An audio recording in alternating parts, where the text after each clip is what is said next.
13. Nekradnite.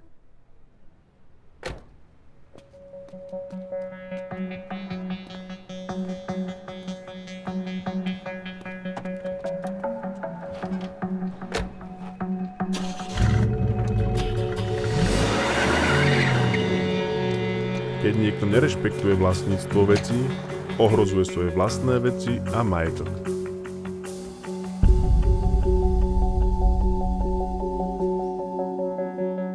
Keď niekto z takého alebo onakého dôvodu nie je schopný nadobudnúť majetok čestne, môže predstierať, že nikto aj tak nič nevlastní.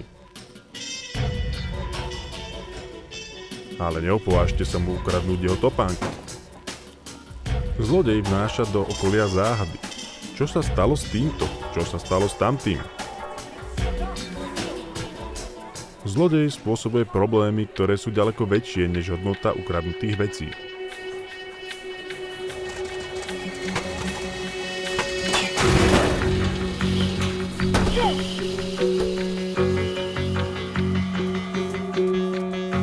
Obklopený reklamou na vytúžené veci, rozorvaný neschopnosťou urobiť čokoľvek, čo by bolo dostatočne cenné, aby tým získali majetok, alebo jednoducho hnaný nejakým impulzom, tí, čo kradnú, veria, že za nízku cenu získavajú niečo hodnotné.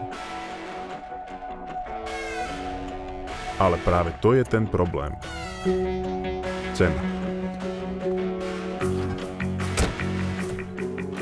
Skutočná cena, ktorú zlodej platí, je ďaleko vyššia, ako si ktokoľvek dokáže predstaviť.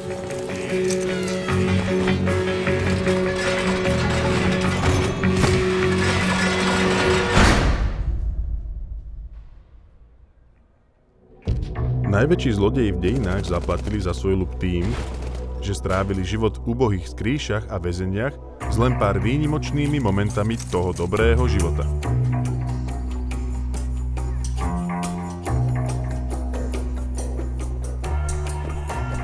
Žiadne množstvo ukradnutých cenností by nevyvážilo tak strašný osud.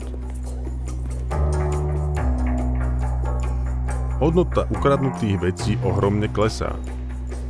Musia byť schované. A sú neustálou hrozbou slobody ako také. Dokonca aj komunistické krajiny posielajú zlodejov za mrežu.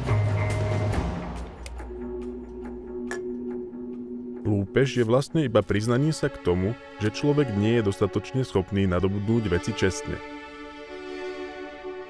Prípadne, že je v ňom niečo duševne choré. Spýtajte sa zlodeja, ktorá z týchto dvoch vecí to je. Bude to jedna alebo druhá. Po ceste k šťastiu sa nedá kráčať s ukradnutými vecami.